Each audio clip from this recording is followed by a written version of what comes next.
Vous y pensez encore? Bon, c'était un tremplin parce que je pensais qu'il est temps. Je vais défendre l'Afrique. Mais je vais m'imposer également au Cameroun. Comme je n'ai pas une bonne visibilité à partir de l'intérieur, sauf depuis l'affaire des 9 disparus de Panda, alors j'ai estimé que j'avais un an pour apprivoiser le droit pénal français, et la deuxième année, on devait entendre parler de moi. Et donc, quand je reviendrai au Cameroun, on devait me dérouler le tapis rouge pour me proposer un poste de ministre. Alors, le président de la République a vite vu mon jeu et il m'a nommé avant que je n'arrive là-bas. Monsieur le ministre, mais vous êtes quand même devenu célèbre parce que vous étiez parmi ceux-là qui défendaient les 9 disparus de Bépanda. Aujourd'hui, que pensez-vous de cette histoire? J'étais pas parmi, j'étais le seul. Le seul, oui. Il n'y avait pas d'autres avocats. Que pensez-vous de cette affaire aujourd'hui, après plusieurs années? Vous savez, c'est pas l'avocat qui va parler, c'est le président d'un parti politique. Le maintien de l'ordre est une chose extrêmement importante dans une société. Et l'affaire de 9 disparus de Bépanda, c'est une affaire de maintien de l'ordre. Nous sommes témoins à Douala qu'à cette période-là, de 2000 à 2000,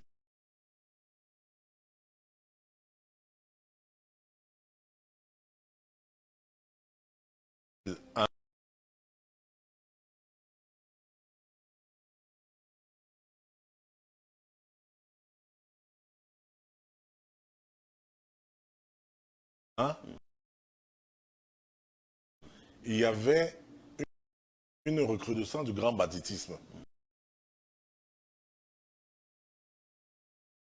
Nous n'étions pas en sécurité. Comme ce phénomène de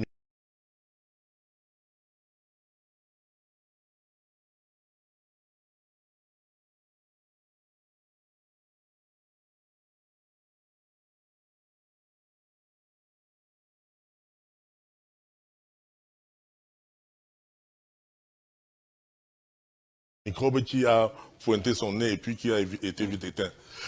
À Douala, à cette époque, vraiment, il n'y avait personne en sécurité. Mes voisins avaient été attaqués. Ma femme voulait qu'on quitte la maison puisque j'habite à Dorbon.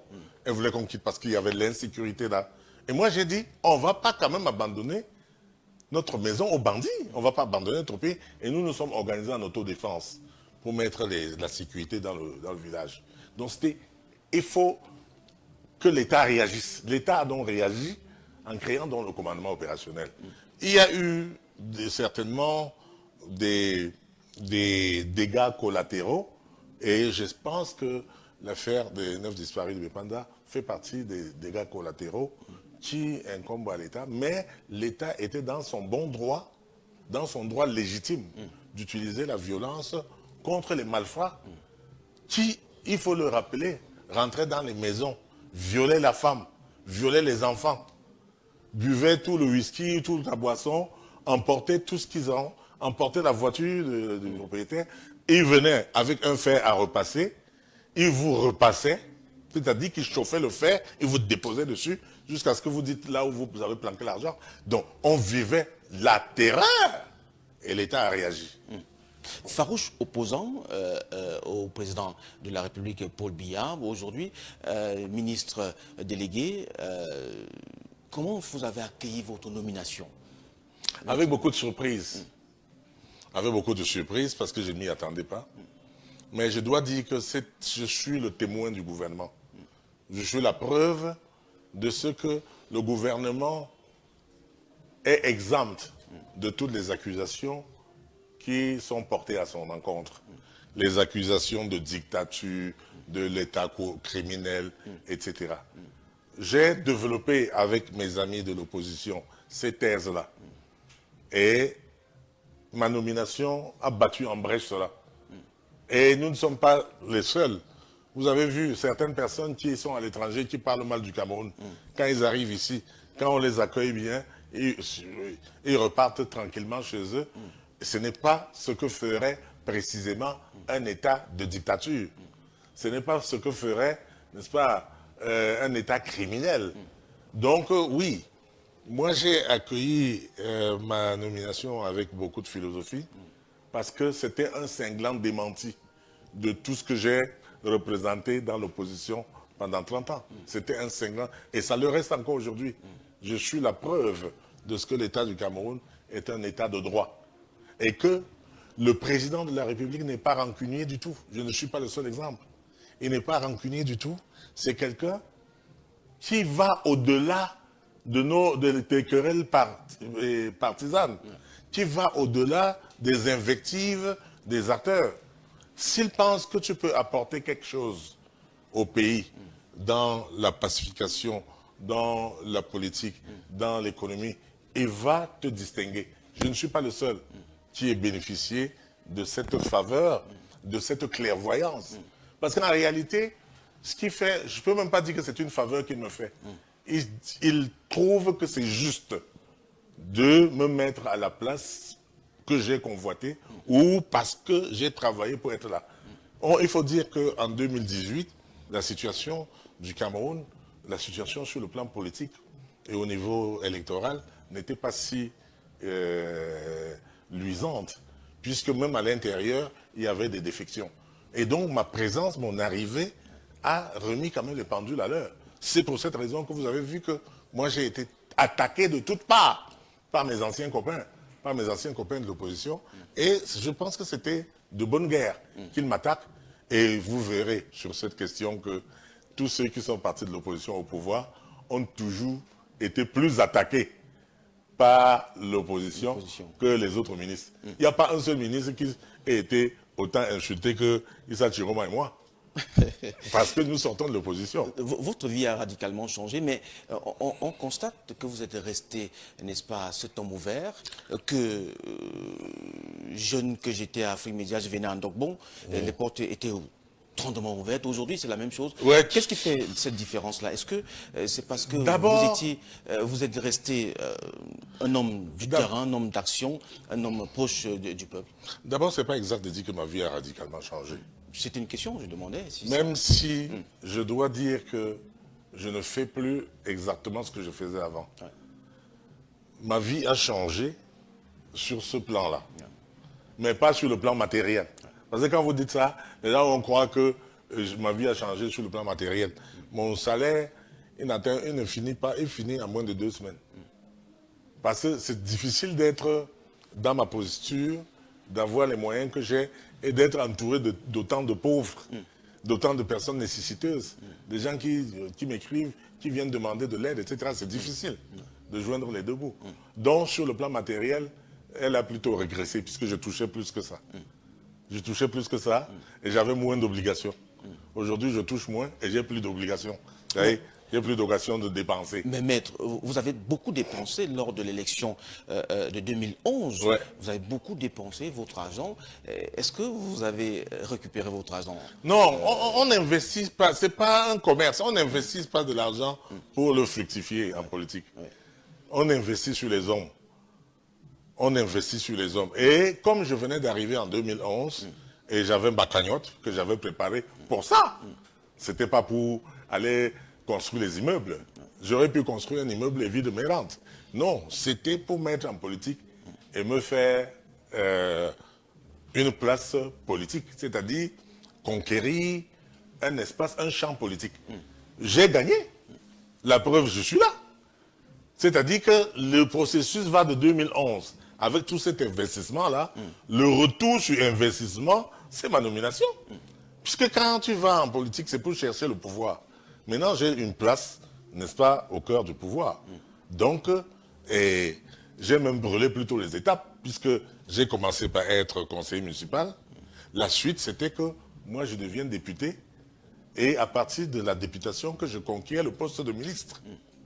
Comme je vous ai dit, mes calculs politiques visaient soit à devenir député pour chercher un poste politique, c'est selon mon capital, c'est-à-dire que le capital électoral que j'aurai emmagasiné, alors fera en sorte que je pèse d'un poids qui nécessite qu'on négocie avec moi et qu'on me dise, bon, on vous donne telle tranche du pouvoir, parce que c'est une question de capital politique.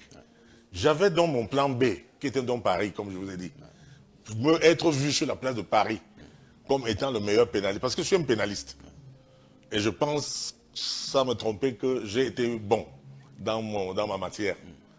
Pendant les 30 ans de barreau, je pense quand même que j'ai été bon en tant que pénaliste. Donc, si je me mettais sur la place de Paris, moi, c'était pour défier les gens comme les Moreno au Campo, oui, ou bien comme l'actuel ministre de la Justice. Enfin, bon, bref, je voulais inscrire un nom. Et j'avais un délai, un timing. Et c'est fait aujourd'hui. Mais c'est là, c'est fait. Mais ce n'est pas tout. Je suis dans une dynamique. Je suis dans une dynamique. Je continue. Je continue, j'ai d'autres projets. Maître Jean de mais Demomo, beaucoup plus centrés sur la construction de la nation. Maître Jean de Aux côtés du président Paul Biya. beaucoup de Camerounais et d'internautes pensent que vous êtes une forme de rêve camerounais. Je confirme que oui. Je suis le rêve camerounais. C'est-à-dire, je suis la preuve qu'on peut arriver là où je suis sans avoir de passe-droit. Je suis la preuve qu'on peut arriver là où je suis arrivé sans avoir de parrain, grâce uniquement à ton travail. Je suis la preuve qu'un enfant de planteur, de pauvre, mon père est artisan tailleur, il ne sait même pas écrire son nom. Enfin, il est décédé. Ma mère non plus. Les deux là ne sont même jamais allés à l'école. Donc, ils ont élevé un enfant qui a grandi dans le circuit de l'État, école primaire, école publique de Bafou, Carrefour, lycée de Tchan, université de Yaoundé, avocat, bien connu sur la place nationale et internationale. Et aujourd'hui, à mon niveau, je pense que oui, c'est le rêve camerounais, c'est-à-dire que tout le monde peut. Parce que c'est ça la signification du rêve camerounais. Que n'importe qui peut rêver d'atteindre les plus hauts postes à condition de te donner les moyens. N'importe qui. Si j'y suis arrivé, vous pouvez y arriver. Si j'y suis arrivé, sans mabouille, sans tricher, rien que par la force, n'est-ce pas, de mon travail, chacun peut y arriver. Sans être parrainé. Sans être parrain. Je n'ai pas de parrain. Parce que les gens arrivent à mon niveau, paraît-il, il faut qu'on vous télépistonne, il faut qu'on vous parraine. Je n'ai pas de parrain. Mon parrain, c'est mon travail qui a permis que je sois distingué par le président de la République. Si je n'avais pas travaillé, il ne m'aurait pas vu. D'accord? Si je n'avais pas travaillé, si je ne m'étais pas distingué parmi les autres, il ne m'aurait pas vu. Donc, si chacun d'entre nous fait ce qu'il a à faire, de bon cœur, d'une manière républicaine, de telle manière qu'il peut construire son pays, il sera distingué. Ça, je suis le rêve camerounais, ça veut dire que vous êtes le rêve camerounais. C'est vrai que vous êtes l'un des membres du gouvernement les plus actifs sur les réseaux sociaux. Cela a-t-il changé quelque chose en vous? Il faut également rappeler que vous êtes retiré un peu depuis quelque temps. Oui, je me suis retiré pour écouter les silences. C'est bon de temps en temps d'écouter le silence. Le silence est une très grande école. Et je me suis retiré ces jours-ci seulement parce que j'estime que lorsqu'on est en plein combat politique, quelquefois, il faut prendre du recul pour voir. Vous savez, c'est l'histoire d'un soldat un soldat japonais qui pendant la Deuxième Guerre mondiale était perdu dans la forêt avec son équipe. Il continue à faire la guerre sans savoir que la guerre était terminée. Donc il est resté en forêt peut-être 10 ans, alors que la guerre était terminée depuis longtemps. Donc il n'y a plus de raisons que je reste là parce que la guerre qui a été déclenchée en 2018, la guerre électorale, elle est terminée, elle est derrière, il faut que je passe à autre chose.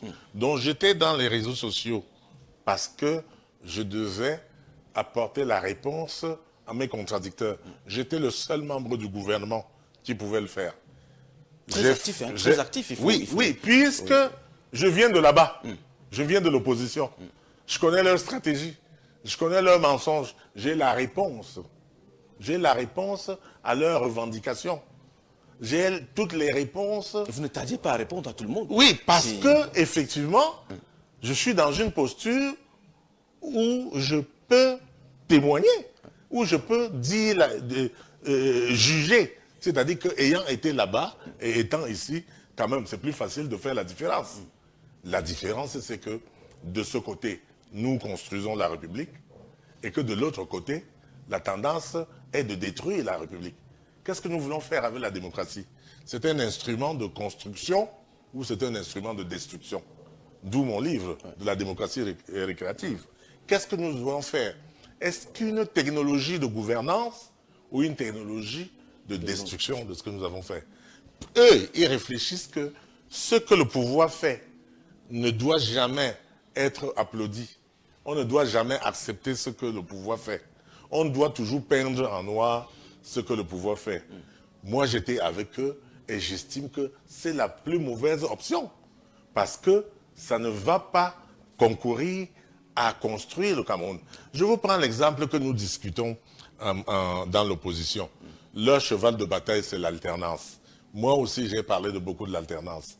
Mais quand je regarde avec, n'est-ce pas, les clés de lecture de la science politique, quand je lis le livre de Bertrand Badier, par exemple... Il faut rappeler que vous lisez beaucoup. Hein, oui, oui, je lis beaucoup. Oui, parce qu'il faut bien lire. L'État importé. Vous vous apercevez que nous sommes, d'ailleurs, ce qui se passe au nord-ouest, au sud-ouest illustre mon propos, nous sommes un État sur lequel a été placardé l'ordre politique venu d'ailleurs, la démocratie venue d'ailleurs, de l'Occident, et de l'Occident, de colons. Hein? C'est-à-dire que nous sommes comme ces enfants qui courent après le ballon électoral et eux, ils sont assis dans les tribunes en train de rire. Pendant que nous, on se chamaille, on se bagarre. Donc l'alternance pour moi, c'est quoi? C'est la pire des choses qui puissent arriver dans les pays africains. L'alternance est l'arme fatale de la destruction. De la destruction de l'Afrique. L'alternance signifie que moi, je prends le pouvoir, j'ai un mandat de 5 ans. Je mets la fondation avec mon équipe. Dès que je commence à monter les murs, on me dit quitte, ton tour est fini. L'autre va venir. Le deuxième, ça fait à 5 ans. Au lieu de continuer. Au lieu de continuer. L'autre vient et dit que mais pourquoi il a divisé les... Il a fait un plan à 4 chambres. Moi, je voulais un plan à 6 chambres. Il casse tout. Il recommence. Après, ça fait déjà 5 ans. Ça fait à 10 ans, non? Eux disent non, non, non, il faut partir. Le troisième arrive, ça fait 15 ans. Rien n'avance. Donc, rien n'avance avec l'alternance. Or, précisément, les gens qui nous vendent l'alternance ont construit toutes leurs institutions dans des régimes stables. Pour ne pas dire que c'était même des royaumes. La Grande-Bretagne, le royaume. La France, le royaume. L'Espagne, le royaume. Une forme de dictature aussi. Et la Belgique, le royaume. La Hollande, le royaume. Ce sont des royaumes déguisés. Bon, maintenant qu'ils ont construit tout leur... Ils n'ont été puissants que pendant qu'ils avaient des pouvoirs forts. Parce que la Grande-Bretagne, l'Angleterre, c'est quoi? 130 000 km². Qui vient conquérir les États-Unis, tous les États-Unis d'Amérique du Nord. Qui vient conquérir l'Afrique australe, l'Afrique du Sud, tout ça, toute l'Afrique australe. Qui vient conquérir l'Australie. Vous comprenez? C'est-à-dire que voilà un petit pays qui va conquérir le Nigeria, 900 000 km², le Cameroun, 400. Donc, bref, ils étaient forts tant qu'ils étaient dans un pouvoir centralisé.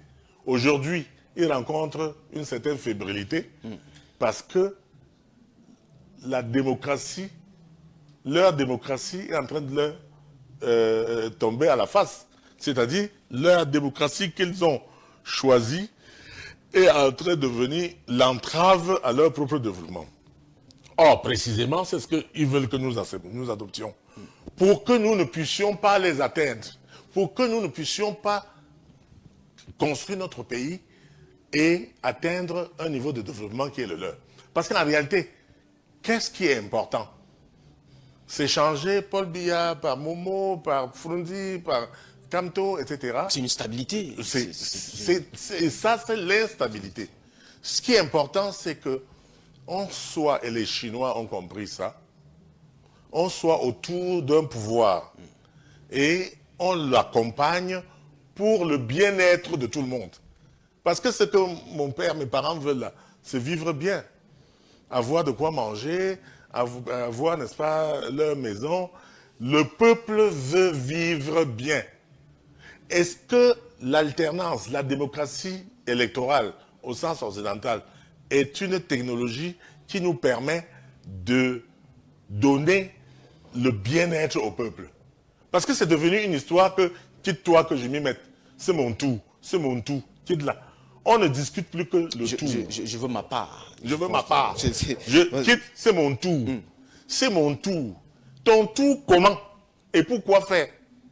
Peut-être pour manger. Alors que... Peut-être pour manger. Non, c'est-à-dire c'est une stratégie pour nous diviser. Parce que quand ils étaient diviser pour mieux régner. dans un régime centralisé, tout le monde concourait pour le bonheur de tout le monde. Oui. Maintenant, vous avez la division au sein de notre société politique. D'accord. Ceux du pouvoir et ceux de l'opposition. Moi, je fais, tu détruis. Pour montrer que je fais mal. Moi, je fais, tu n'apprécies pas pour m'encourager. Tu pries que je tombe. Tu pries que, ouais, pardon, il faut qu'il se casse la figure. On ne peut pas s'en sortir avec ça. Je suis désolé. Maître Jean de Diomomo, qu'est-ce que vous avez apporté depuis près de plus de 2 ans au ministère de la Justice? On va dire bientôt 3 ans. Oui, parce qu'on ne me donnait même pas 1 an. Nous voici, c'est déjà presque 3 ans. On est en octobre, là. Demain, c'est demain, oui. Donc, j'ai été nommé en janvier. Donc. Voyez-vous, et c'est là où je dis que j'aime pas trop parler des affaires internes du ministère, parce que, 1, je n'en suis pas le chef du département. 2, c'est un ministère régalien, souverain, ou qui est un ministère secret. On ne peut pas parler de ça à la télévision. Néanmoins, puisque cette question revient très souvent, mon patron ne se plaint pas. Le ministre de la Justice, garde des Sceaux, le ministre d'État, ne se plaint pas de ce qu'un parapheur soit rentré sans que je l'ai étudié.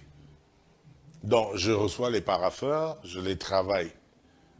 Et il ne se plaint pas. Et je pense qu'il a confiance en moi, puisque quand même, j'ai une délégation de pouvoir, de signature, sur pratiquement toutes les directions de la justice. Ce qui est inédit, puisque les autres prédécesseurs n'en avaient que 3. Moi, j'en ai plus, j'en ai peut-être 5 ou 6. C'est un pouvoir. Oui, c'est un pouvoir. Ça veut dire que, puisque moi, je suis d'abord un technocrate, je suis là-bas à ma place. Ce n'est pas le droit qui va me dépasser. Je suis d'abord outillé. Mais je suis également un politique. C'est-à-dire que je peux avoir un regard politique sur un dossier. Pas simplement un regard de juriste. Je suis à ma place, j'observe et nous discutons. Et l'autre chose qui témoigne de ce que mon patron n'est pas mécontent de mon travail, c'est qu'il a tellement confiance en moi qu'il peut me déléguer pour aller le représenter dans la plupart, n'est-ce pas, des séminaires. C'est ce qui se passe d'ailleurs. Ça veut dire que même le gouvernement, le chef du gouvernement, le Premier ministre, me fait l'honneur, quand il va en congé, de me désigner intérim. C'est moi, le ministre, pas intérim. Si je n'étais pas à la place qu'il faut, on ne me donnerait pas l'intérim, parce qu'on aurait peur que je vais tomber, ou que je vais laisser la maison, n'est-ce pas, se renverser. Non. Ça, c'est pour l'officiel. En marge de cela, je règle beaucoup de problèmes de nos concitoyens. Beaucoup de concitoyens qui font face à la justice. Quelquefois, c'est des lenteurs, quelquefois, c'est des problèmes techniques. Je les règle. J'en règle. Bon, normalement, je devrais leur laisser, ces milliers de personnes qui viennent pleurer me voir pour dire, vraiment, fais ceci, aidez-nous. C'est à eux de témoigner que je ne suis pas là pour me tourner les pouces. C'est à eux. S'ils ne témoignent pas, ce n'est pas moi qui vais venir à la télévision dit que non, regardez, je travaille beaucoup, je travaille beaucoup. Ça me ressemble pas. Je vais vous inviter avec le concours de la réalisation de regarder ensemble quelques photos de vous en famille, peut-être aussi avec des autres personnalités qui sont encore vivantes, peut-être aussi qui sont parties. On va un peu regarder les photos ensemble, si la technique nous le permet. On va regarder quelques photos où vous êtes en famille, parce qu'on a adoré un peu. Voilà. Ici, c'est avec le défunt cardinal Christian Touy. Oui. C'était un ami à vous. Un papa, pas un ami, un papa. Vous voyez pas mon attitude soumise, respectueuse, hein, de l'homme qu'il incarne. J'ai toujours eu beaucoup d'admiration pour lui. Et ça date de longtemps. Et quand j'étais opposant dans l'affaire des 9 disparus de Bépanda, justement, on s'était beaucoup entretenu à cette époque-là. Et donc ici, je pense que lui aussi n'avait pas compris que j'ai pu aller au gouvernement. Et je suis venu, je lui ai expliqué que voici les raisons. Et voici pourquoi tu dois nous soutenir. Parce que. Voici ce que j'ai découvert, etc. Donc, c'était un papa que j'aime beaucoup. Voilà. Ah oui, je suis entouré là de les deux chefs d'un Koni. Le chef de mon village, celui-ci, le chef Fondon Kana 3, qui est venu me saluer, en compagnie de son frère, le chef Balevin. Bon, je dois dire qu'ils étaient en ville et ils m'ont fait une visite de courtoisie, puisque je crois qu'ils étaient venus à l'installation de l'ancien préfet, qui était devenu le SP du Premier ministre. Et ils en ont profité pour venir me saluer. Ça, c'est votre... Ah ouais, ça c'est le 10 octobre, je crois, 1992, c'est la prestation de serment. Oh, c'est bon de revoir tous ces visages. Oh là là. Vous êtes encore très jeune. Oui, oh là là, il y en a qui sont morts. Il y en a qui sont vivants. Le gendarme là, le papa là. Oh, mon père là, il est plus vivant. On passe, on va les fêter terrible, hein. comme un album. Voilà. Ouais. Voilà. Avec votre épouse, l'une de vos... Ouais, ma deuxième femme, oui, effectivement, l'une de mes épouses. Je ne sais même pas qu'est-ce que je suis en train de lui chuchoter à l'oreille là. mais on voit quand même qu'il y a la complicité entre... Oui, c'est une femme formidable, vous savez, je l'aime beaucoup. Et c'est une femme comme il faut. Je suis très heureux de la voir. Parce qu'elle sait me comprendre. Elle sait aussi comprendre mes sortes d'humeur et tout ça. Voilà, une autre photo. Et oui, une autre photo avec ma première femme. Ouais. Ma première femme et sa première fille, que voilà en noir. Et ma deuxième femme. Donc je suis là avec ma famille. Et donc, ma première femme aussi, Véronique, c'est une fille formidable aussi, que j'aime beaucoup. Et qui me l'a rendu aussi bien. Et qui m'a donné de beaux enfants aussi. On en a eu 5. On en a eu 6. Une est décédée. Et voici sa fille, par exemple. Ouais. Elle m'a fait beaucoup de beaux enfants. Complicité entre père et fille. Ouais. C'est un moment de détente à la maison. Oui. Non, je suis très, très, très complice avec mes enfants. D'ailleurs, je crois que j'y tire une certaine...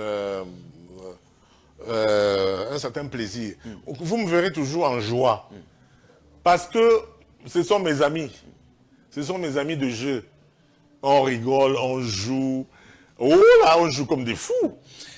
Maître, j'ai une autre photo de votre chef. Peut-être c'est le chef supérieur, je ne sais pas, qui date de très longtemps, qui est décédé aussi, qui a été assassiné. Ouais. Je pense qu'on va nous proposer cette photo. Je voulais que vous essayiez de nous dire dans quelles circonstances, n'est-ce pas, ce chef a été assassiné. Ah, non, lui, c'est mon ancêtre direct. Ah, d'accord. Ça, c'est Kana Ier. Lui, c'est Kana Ier. Oui. C'est-à-dire le père, n'est-ce pas, de mon grand-père.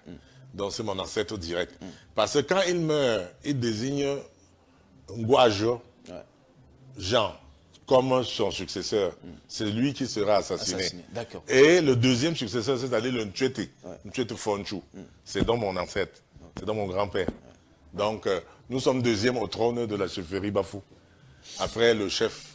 Bon, après, il y a un troisième qui est le Sa. Donc, voilà. Après, lui, il y a donc Ngwajo. C'est Ngwajo qui a été assassiné. Sa Majesté Ngwajo. Je pense celui qui est... Il est costaud comme moi. 28, il est costaud. Le 28, ça faisait combien d'années? Le 28. 62 ans. Le 28, Le 28 septembre. dernier. Parce qu'il a été assassiné dans la nuit du 28 au 29 septembre. C'était un lundi. C'était un lundi. Ah, ça, c'est mon père. C'est mon père. Oui, j'ai fait un petit mausolée chez moi avec mon père et sa machine. Donc, j'ai mis ça. C'est un endroit de prière où je vais adresser mes prières à mon père. On va regarder aussi la photo de maman, parce que vous avez les traits aussi, hein, des deux parents, mais surtout... Oui, oui, j'ai pris le teint de ma mère, la taille de mon père. Voilà. Parce que mon père, il est plutôt brun. Ouais. Ma mère, elle est plutôt sombre. D'accord. On va, lundi dernier, on a perdu le Cameroun, on a perdu un Ah, voilà ma mère. Voilà. Toujours dans ses haricots. Elle vient de ses champs. Quand je viens, même aujourd'hui, elle m'amène au champ. On part au champ. J'accompagne toujours ma mère au champ. D'accord. Pour l'aider. Elle est plus forte que moi, je ne sais pas comment elle fait. Elle, voilà, elle va récolter tout ça. Mais moi, j'aurais déjà mal à un moment donné. Mais je l'accompagne, j'ai plaisir à l'accompagner. Et puis elle l'aime quand je l'accompagne au champ. C'est une bénédiction d'avoir encore une maman à votre âge. Hein. Oui. C'est vrai que... Oh, je ne suis pas si vieux que ça. Non, moi je dis... Et puis, je n'ai que 61 ans. Et puis, c'est normal. À 61 ans, il y a certains qui n'ont pas... Mon frère, 100 ans de vie, c'est quoi? Un peu pas, même pas faire 115. 100 ans, c'est quoi? Sur les... Donc, je ne veux pas. Mon père aurait été là, je serais toujours très content. Je suis furieux qu'il soit parti très, très vite. Parce que nous sommes là, on passe... Ça dit que quand tu as fait 100 ans, 110 ans, c'est déjà trop. Mais face à l'éternité de la vie, c'est rien, c'est une goutte d'eau. Donc, j'ai pris pour qu'elle reste le plus longtemps possible. Voilà, je disais et qu'elle venge un peu mon père. Le Cameroun a perdu un de ses dignes fils, une figure emblématique de notre histoire aussi, le 27 septembre dernier, le sultan roi des Bamoun, Ibrahim Bombonjoya, que vous avez côtoyé, que vous connaissez très bien. C'est une triste nouvelle pour notre cher et beau pays. Oui, et c'est pour ça que je vous prie d'adopter une minute symbolique de silence en la mémoire de ce grand homme. Juste une minute symbolique comme ça. Pour dire que, franchement, je regrette d'avoir remis nos projets au lendemain. Je l'avais félicité dernièrement au Sénat pour la construction du musée de Fumban.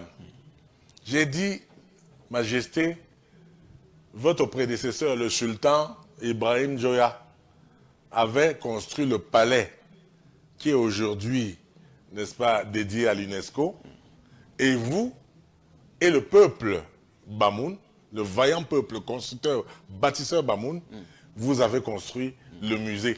C'est inédit. Ce musée est d'une rare architecture.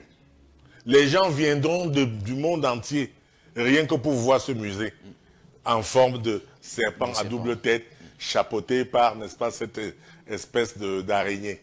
C'est formidable, c'est magique. Donc, j'étais en train de dire, Majesté, je veux venir à Fumban pour vous saluer chaleureusement et vous demander de transmettre au vaillant peuple Bamoun toute ma reconnaissance, tous mes encouragements, tous mes remerciements pour cette œuvre grandiose, inédite, que le monde entier va nous envier. C'est comme la Tour Eiffel. Les gens viendront se filmer là-bas comme on passe se filmer à la Tour Eiffel. Malheureusement, j'étais toujours en train de projeter. J'avais même dit, annoncer ça à mon ami, le ministre Njoya, le ministre des Gays au Transport, que pardon, vraiment, il faut qu'on organise ça. Parce que vous voulez faire un truc où j'amène mes reines, on salue, on garde quelque chose au roi, on le salue, et puis on part visiter un peu le musée. Il est mort. Tristan, sans que je puisse y arriver. Que pensez-vous de son règne qui a duré près de 28 ans? C'est un règne magique, un règne de travail. Et dans un Noun qu'il aime. On a organisé un meeting pour le RDPC à Bafoussam, après la victoire du chef de l'État. Et j'étais invité à ce meeting. L'accueil que les populations ont réservé à ce roi. Oh Dieu, vraiment, vous comprenez que c'est quelqu'un qui... Et puis, il a été longtemps dans l'appareil de l'État. Il connaît la diplomatie, il a été plusieurs fois ministre. Donc, il a une grande influence et il a pu aider. Quelqu'un qui a construit ou sous lequel on a construit ce musée-là, il témoigne pour lui. Ce musée-là témoigne plus que tout ce qu'on peut faire. Et puis, la construction de la porte d'entrée du palais, la porte d'entrée de la ville, c'est de l'inédit.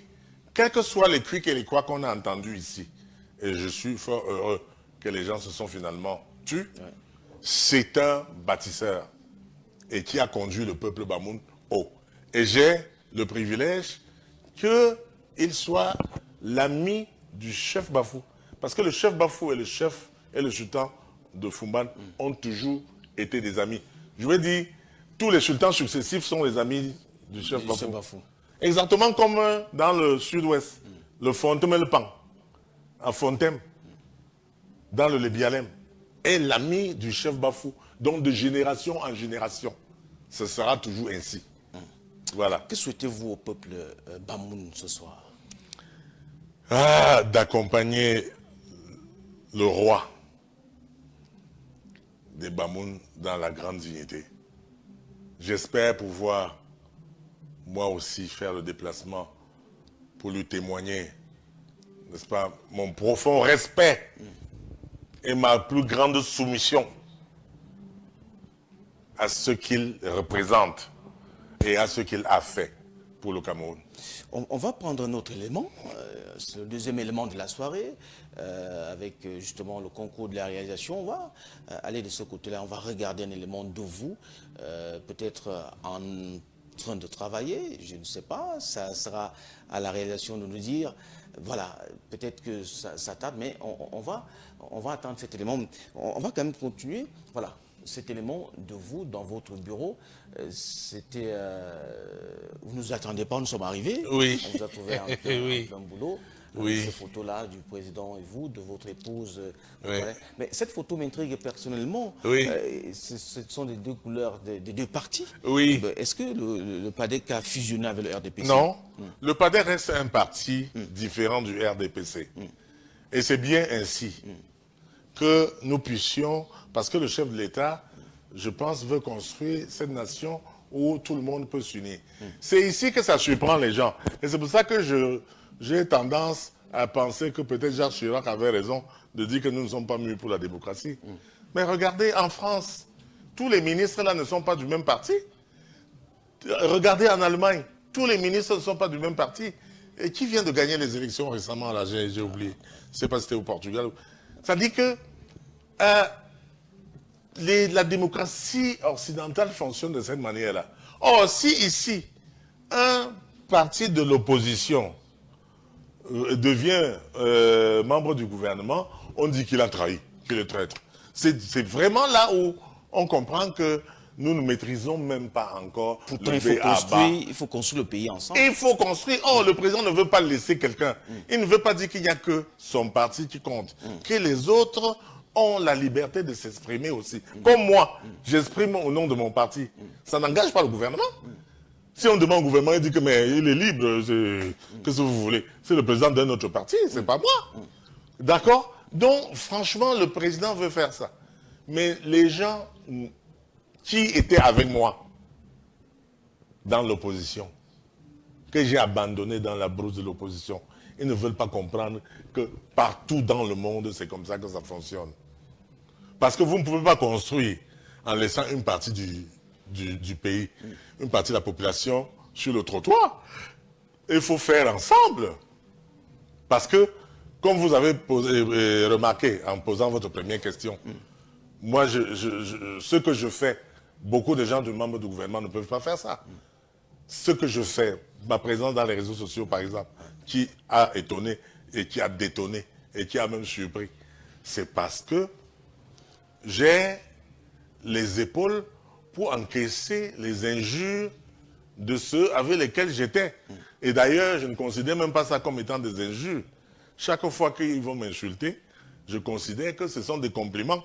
C'est-à-dire qu'il me fait un compliment. Et il avoue que je l'ai dépassé. Il avoue que je suis allé plus vite que lui. Parce que tout le monde aimerait bien être à ma place. Ils auraient aimé être là. Mais je suis allé plus vite qu'eux. Donc, ils ne peuvent pas accepter ça et je le comprends.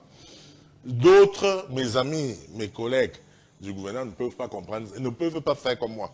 D'ailleurs, nous ne sommes pas formés de la même façon. Moi, je viens de la société civile. D'accord?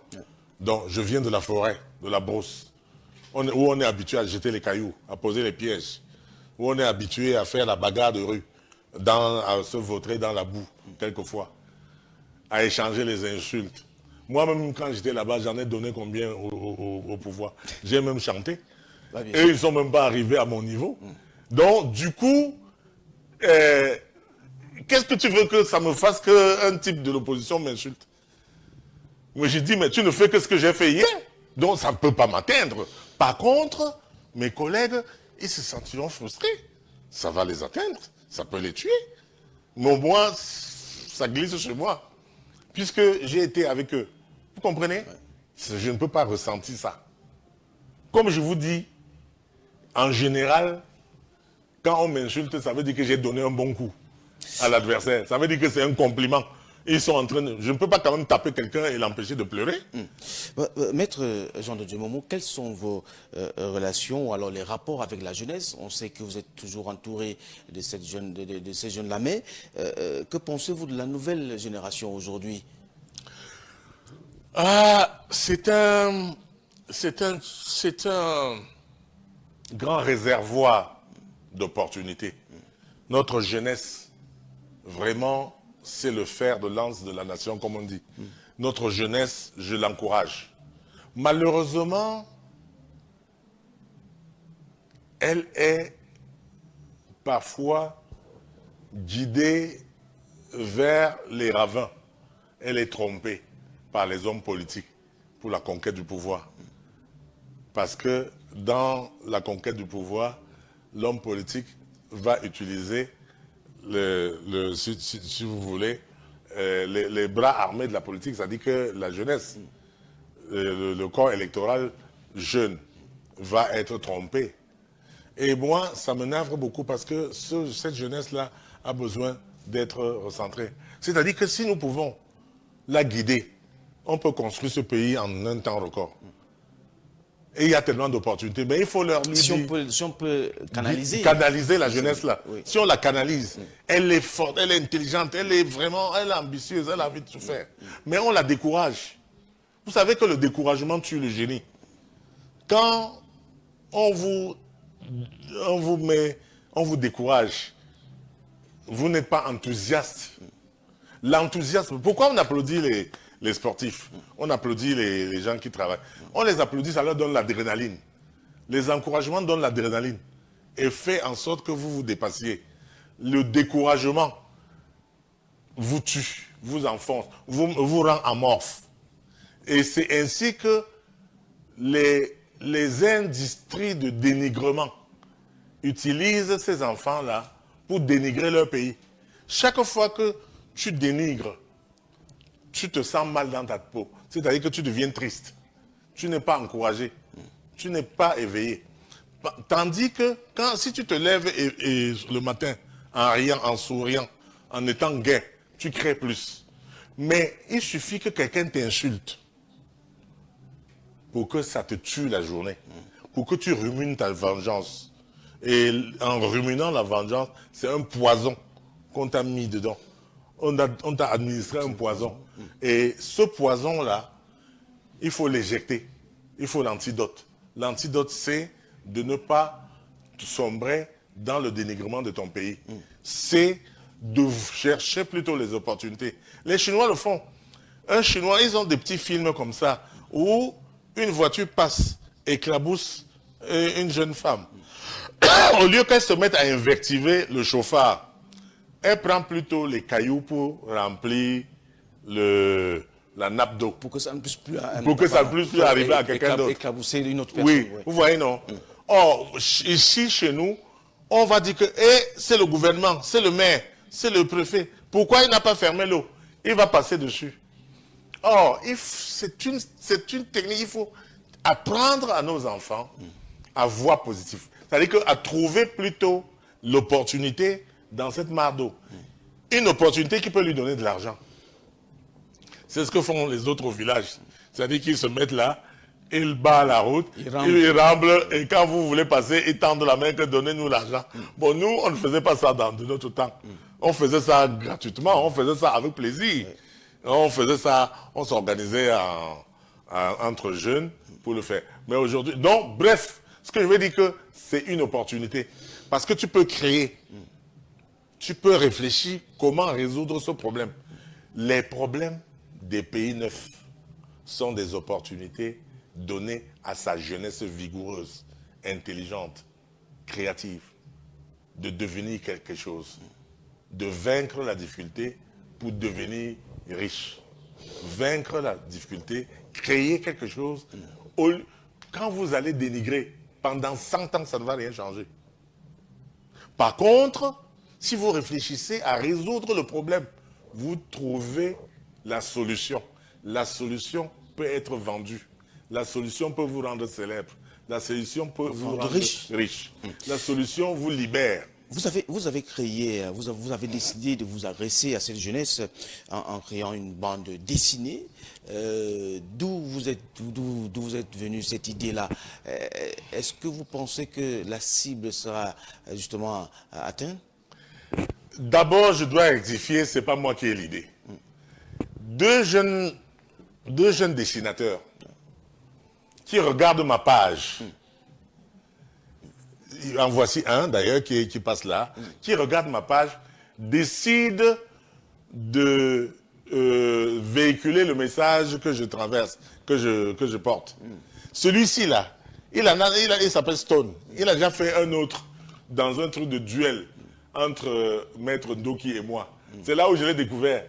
Bon, c'était un truc pour rire, pour se moquer de nous, etc. Et moi, je parle. C'est-à-dire, il fait la caricature de nous deux, de Ndoki et moi. Donc, je l'ai découvert. Et puis, j'ai vu qu'il a aussi fait ceci. Il y a un autre, Aïe, qui a fait carrément, qui est un dessinateur. Parce que celui-ci utilise Internet, les logiciels de caricature sur Internet. Mais l'autre, Aïe, c'est un artiste. Il dessine. Et il est donc inspiré de ma page. C'est lui. Ils ont fait donc ça. Il a fait tout ça. Et moi, j'ai donc apprécié. J'ai découvert. C'est ça qui est sorti récemment. Oui, j'ai vu ça sur Internet, en fait, sur ma page Facebook. Et j'ai apprécié.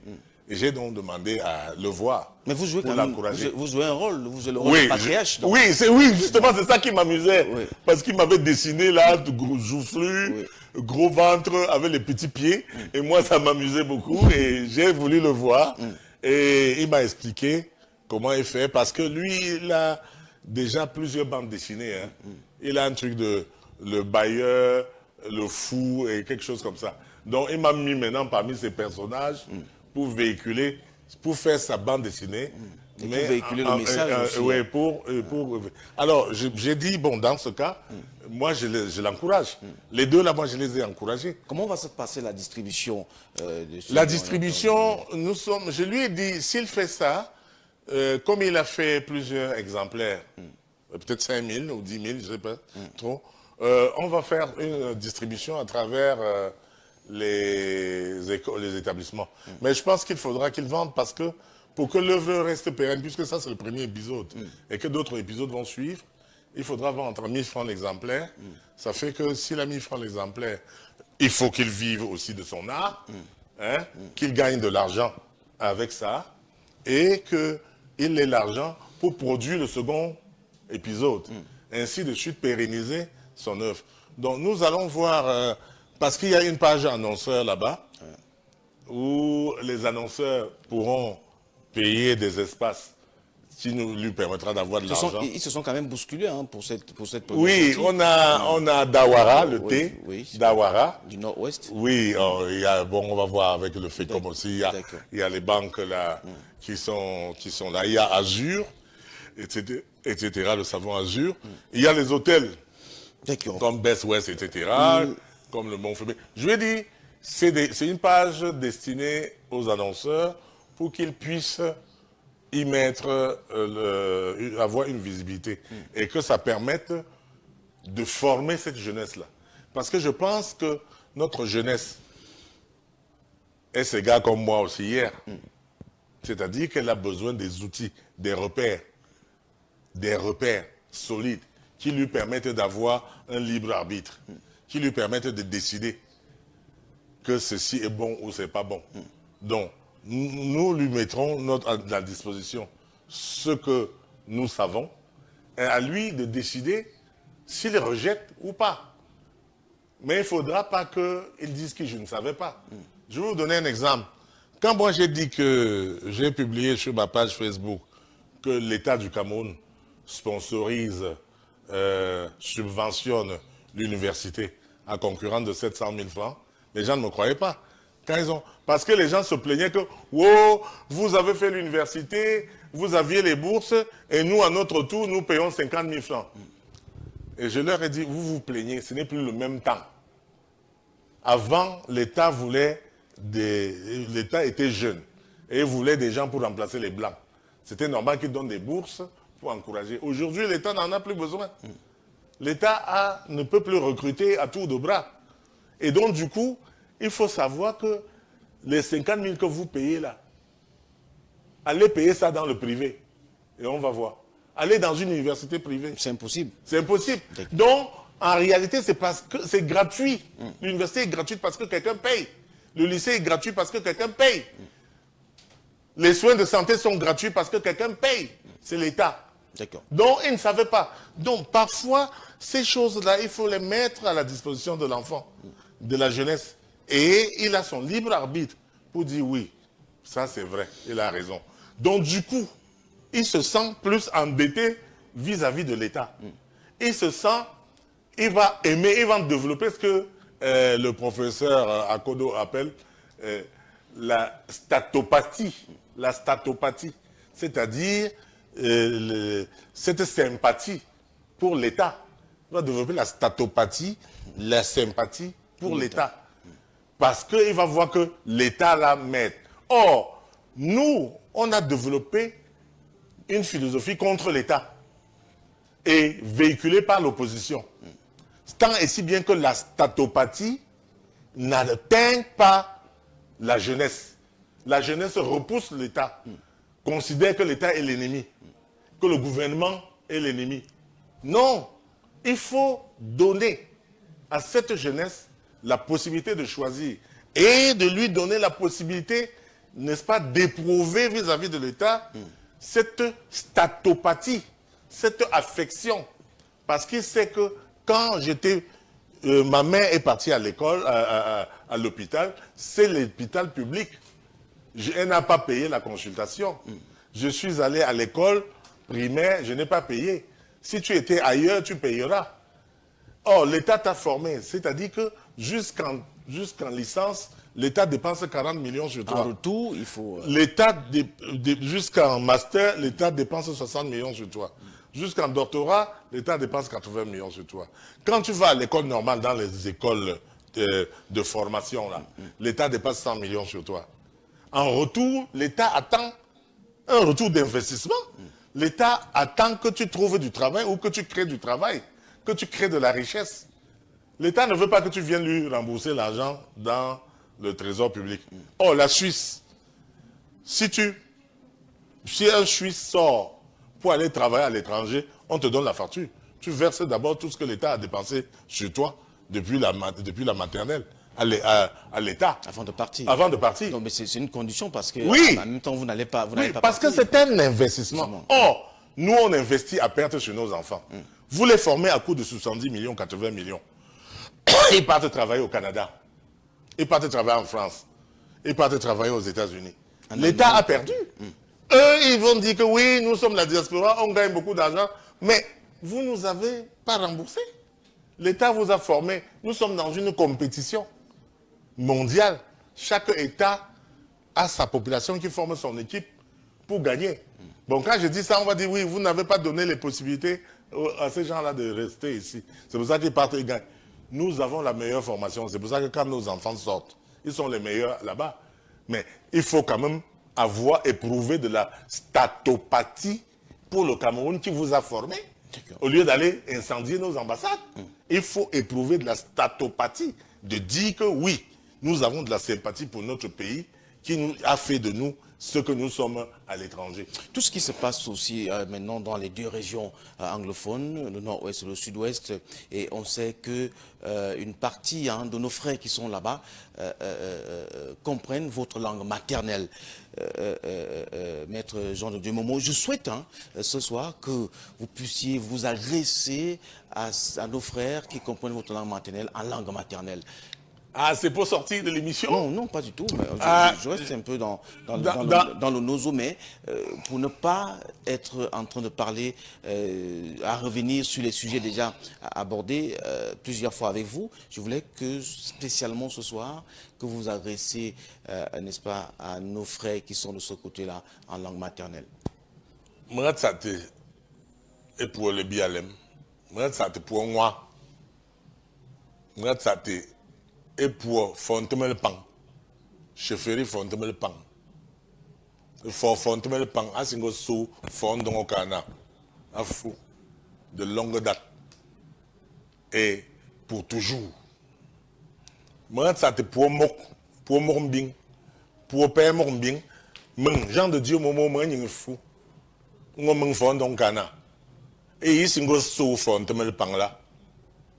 Moi, ça te voit, ndeke que je suis farné un peu que je paie quanti, pas Fontemel Pang, pour fondre un canal, le couette ngui. Mais les gars, les chi, on jaman, non, je t'aime fort. Je t'aime fort, tu vas faire bakweri, mais n'aille exilé. Fontemel Pang, à tout ta émis, à tous mes émissaires, à tout propi, je paie un jeu fondant. A fou. Et chouenge, moi, me le si cher, bâti, un jeu pour. Baïli, faom sans que mais la poupte est fontement le pan, à son fondon, cana premier, à Mora. Mora, à un troisième émissaire, pas, Njaman, à j'ai un coup de sang, ngo zingraf. À tuonge, zewelishi. N'tandi au pied, mais la poute pote il y a. Et fontement le pan à l'édition, nous bon la même pelle jour parce que pour moi, pas pour sang, un pour fou, pas un pour sur la route du sel, mais la route du sel, mais la mis pour moi l'entangouan, n'tang me vet, pas ouais me vet le tuo, n'tang me vet n'tangouan, et pour foutre à ma tête, pelle chien. Un courrier le pou, un courrier le pou. Un chien sur me vet. Un coumne un retroc à sa meya. Et pour Morbing, ils ont un chien zop. Morbing, ils ont pour me bororo, puis pas un Morbing là. Pour chien sur un melek à sa meya. De nous, melek. De nous, ça. De nous, un peu fontaine dans le chien. Magalène joue un peu fontaine dans le chien. Ils ont fait à pas d'arachide, et jaune à la. Et me créer à Ponty là. Un pelle bon pour un couette pour à col minchen he. Un dégage ça n'est pas. Nge, au sud-ouest, au ouest, au anglophone, au francophone. Tempe ving pour tempe ving tempe ga, mais tu entends le francophone.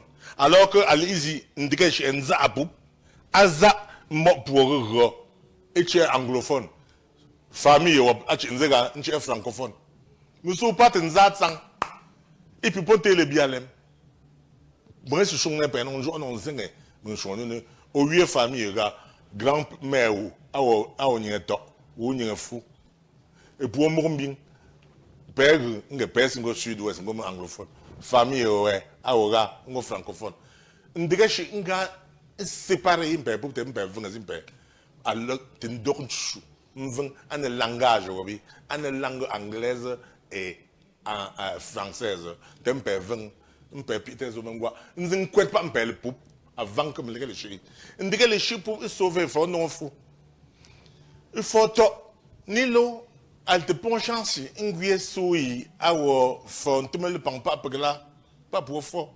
Mais l'ami, elle s'opposer pour mes Allemands. Mes Allemands, roi, une vie. Un jeu, un banne parne. Occasion un peu le courant bon, n'dégage n'inga zizani, n'séparer une pierre, n'dégage d'un pays à bien mongo, dont tu me pour, Au anglophone, au francophone, un petit n'ingwa. Azaju mi mung. Ouais, je suis un genre. Ndi jezam vek, mi tuwa. Et ponti. Bon, ouais, titi. Te me zaye, n'ingeliu. Aou à la grâce, ya. Alem bonti. So, me pomme mia. Et pour les bialem. Ndi ouais, font te me pang. Ndi ouais, pour mok.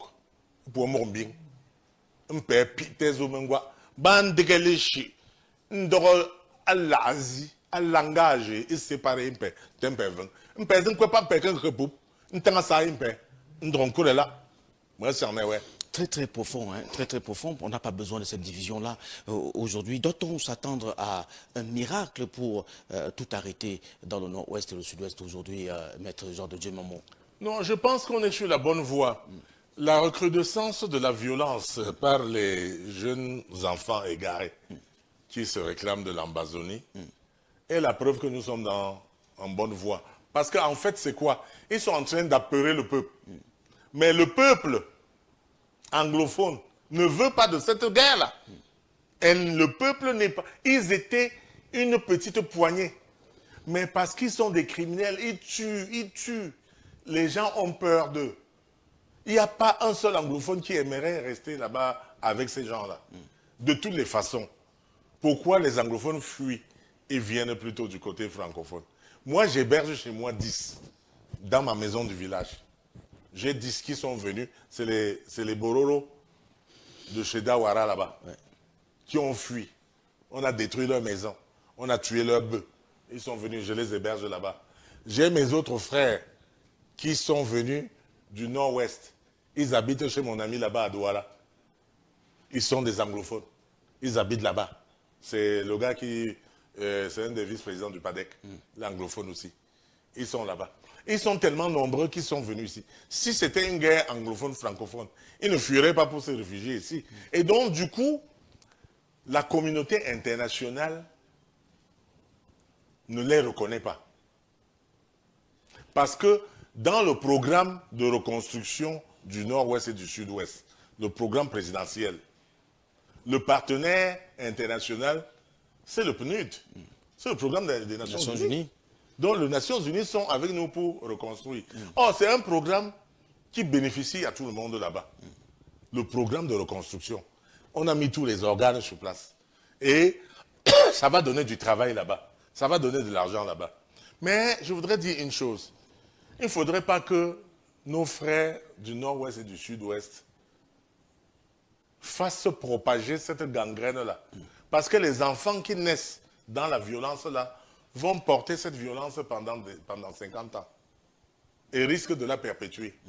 C'est pour ça que moi je pense qu'il faut que la force de l'État, la force légitime de l'État puisse entraver la force illégitime des ambazoniens qui empêchent la reconstruction du Nozo, du Nord-Ouest et du Sud-Ouest.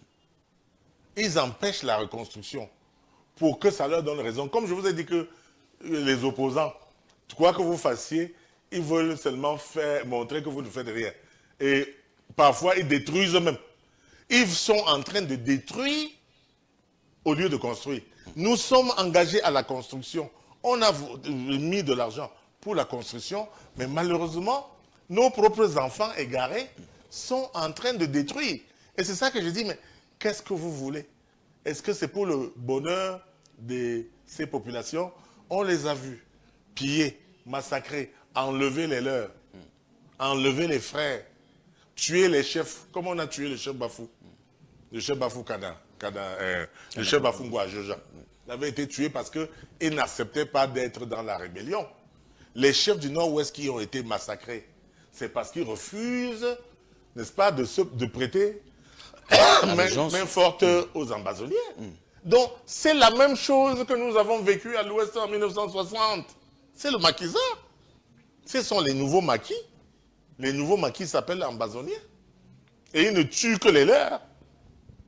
Et accessoirement, quelques militaires qui sont là-bas pour régler, pour mettre la paix, pour permettre que la reconstruction du Nord-Ouest et du Sud-Ouest se fasse. Comment vous pouvez empêcher qu'on vienne construire ce que vous avez détruit.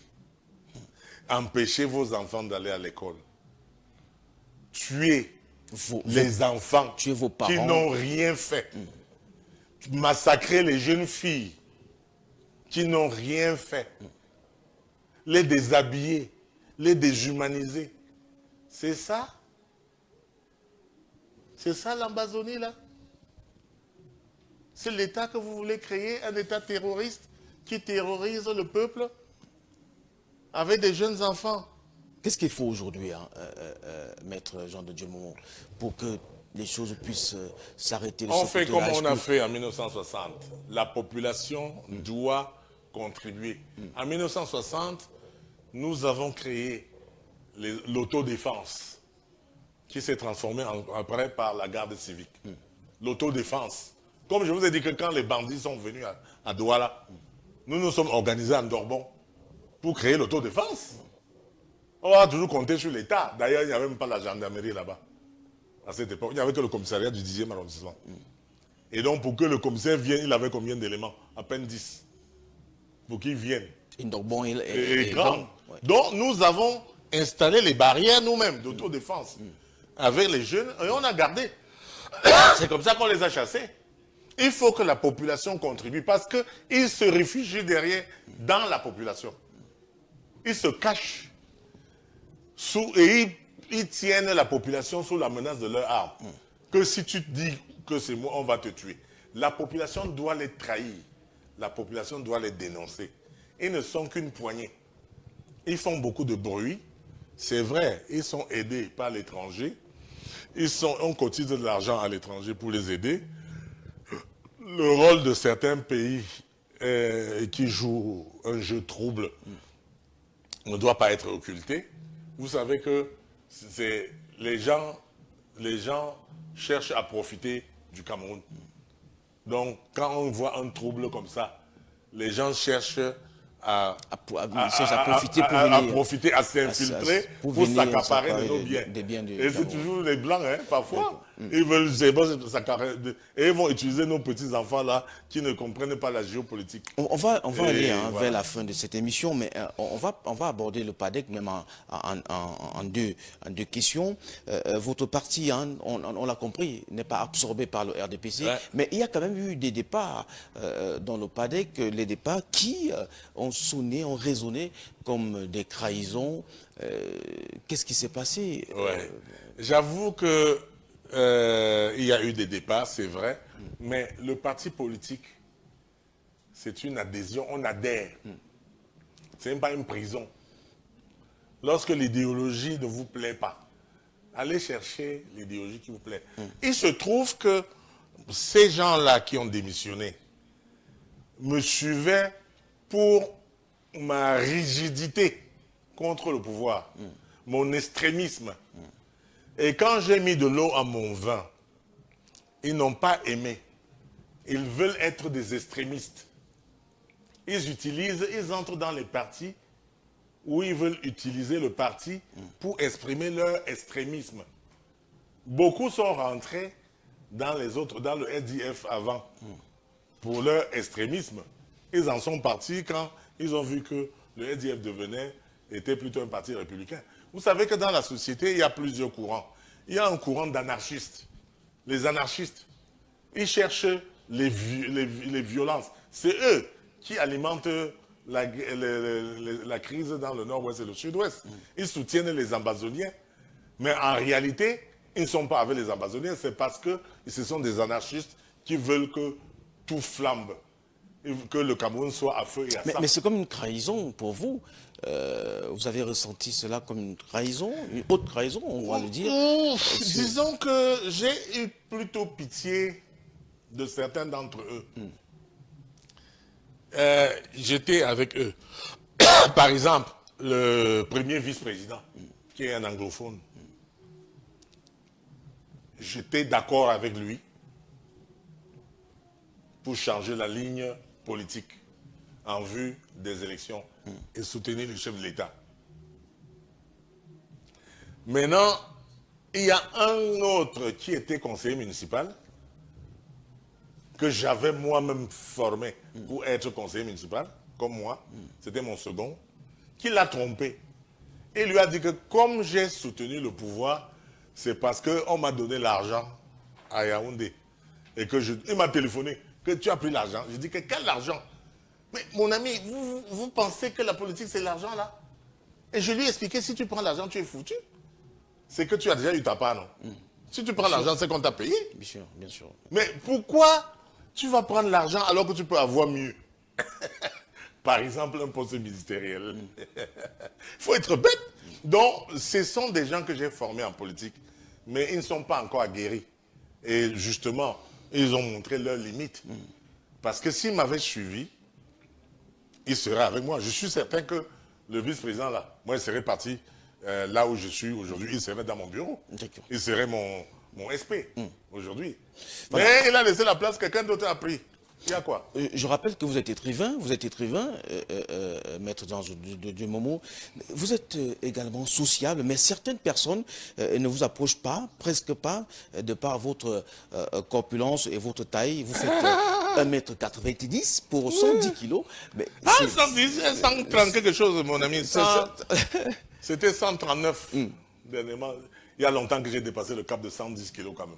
Mais 139, mais je suis en train de me battre, j'ai ramené à 130. Mais il y a des gens qui je me bats pour que ça revienne à 130. Qui pensent qu'ils ne doivent pas vous approcher parce que... Pourquoi ils devraient m'approcher? Je ne suis pas un bagarreur, pourquoi ils devraient m'approcher? D'abord, je rectifie, je ne suis pas écrivain, je ne me considère pas comme écrivain. J'écris, mais je ne suis pas écrivain. C'est vrai que les écrivains, c'est parce qu'ils le font à titre de prophète. J'ai écrit un livre. Je suis en train d'écrire un autre, peut-être un troisième, mais ça ne fait pas de moi un écrivain. D'accord. Je serai écrivain quand je vais commencer à imaginer des histoires pour écrire. J'en ai plein que je pourrais écrire. Ou même mes fables que je mets dans... Si je compile mes fables, ça va donner un petit bouquin. Et donc, non, les hommes ne se bagarrent pas. Les hommes se parlent. On n'a pas besoin de se bagarrer. Il ne faut pas que quelqu'un soit effrayé par ma taille. Ta seule expression, c'est les coups de poing. Parce que ça me fait rire. Parce que quand j'étais en terminale, au lycée de Bouddha, on jouait au football. Il y a un de mes camarades, je ne veux pas dire son nom. Bon, ça commençait aussi quand même par Momo, mais ça complétait. Qui était fâché contre moi. Bon, vous voyez, il y a souvent ces gens-là, et ils ne t'affrontent pas, mais il est fâché contre moi, et il a envie d'en découdre avec moi. Ils sont deux d'ailleurs, l'un est passé de vie à trépas récemment. Alors, il arrive au stade, pendant que je cours après le ballon. Lui, il est du côté adverse, donc il court vers moi, et il rassemble toutes ses forces. Il me cogne, il me prend. Bon, je l'ai vu venir, j'ai bien implanté mes pieds. Il cogne sur moi et il s'envole littéralement, il va tomber à 3 mètres. Moi, j'ai beaucoup ri ça, parce que voilà quelqu'un qui vient me cogner pour me renverser, et c'est lui qui tombe. Donc, moi, j'ai souvent vu ça au cours de, n'est-ce pas, de mes classes, des camarades qui ne m'affrontent pas, mais qui viennent faire ça. Non, je ne suis pas un bagarreur, je suis un débatteur. On peut débattre. C'est la force de l'intelligence. Il faut échanger. Il faut débattre. Et non combattre. Vous êtes reparti à l'école. Oui. Pourquoi? Je suis... Il faut d'abord vous dire, Alfred, je suis un éternel étudiant. Je viens d'acquérir des livres encore. Si vous ne lisez pas, si vous n'étudiez pas, si vous n'apprenez pas, vous êtes sclérosé, vous êtes dépassé. Il faut vivre avec son temps. Je suis reparti à l'école. Il faut s'adapter. Il faut s'adapter. Je suis reparti à l'école parce que quand j'ai voulu faire politique, moi je suis juriste, je suis avocat. Mais ce n'est pas, ça prédestine parfois à l'avocature, à la politique. Mais j'ai voulu comprendre aussi les théories politiques. Il faut quand même étudier ceux qui ont fait les théories, et il faut lire quand même les Duverger, il faut lire les sociologues, là, il faut lire les Durkheim, il faut lire quand même les Max Weber, je pense, ou bien comme je vous ai cité les Bertrand Badier, il faut savoir ce que les autres pensent. La lecture est bonne en cela parce que ça vous ajoute, je pourrais dire l'intelligence, ça vous ajoute, ça vous donne une ouverture de vue. J'ai la chance que quand je vois un livre qui me plaît, et parfois ça coûte pas cher, on peut l'envoyer immédiatement.